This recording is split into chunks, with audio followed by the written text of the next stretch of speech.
Hey there, fellow travelers. Welcome back to our channel, where we break down the latest tech tips to make your life easier. Today, we're tackling something super handy: how to turn on price tracking on Google Flights for 2025. If you're always on the hunt for the best deals, this feature is your new best friend. It lets you monitor flight prices and get alerts when they drop, potentially saving you a ton of cash. Let's dive right in. First things first, make sure you have the Google Flights app or website open on your device. We're assuming you're using the latest version for 2025, which has some slick updates for better user experience. Start by searching for your desired flights. Just enter your departure city, destination, dates, and any other preferences. Once your search results pop up, look for the Track Prices option.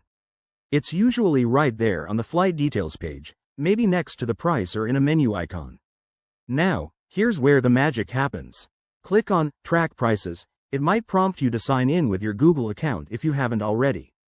Once you're logged in, you'll see a screen asking you to confirm the details you want to track, like specific airlines or flexible dates. Go ahead and customize it to your liking, then hit Turn on Tracking. You'll get options to set notifications via email or the app, so you can choose what works best for you. A quick tip: prices can fluctuate based on demand, so check back regularly or enable alerts for the best results. If you're not seeing the option, double-check that you're using a supported browser or the updated app. Google might have regional restrictions.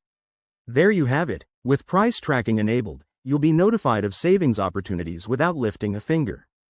Give it a try on your next trip planning session and let us know in the comments how much you saved. If you found this helpful, smash that like button and subscribe for more travel hacks. Safe travels, and we'll see you in the next video.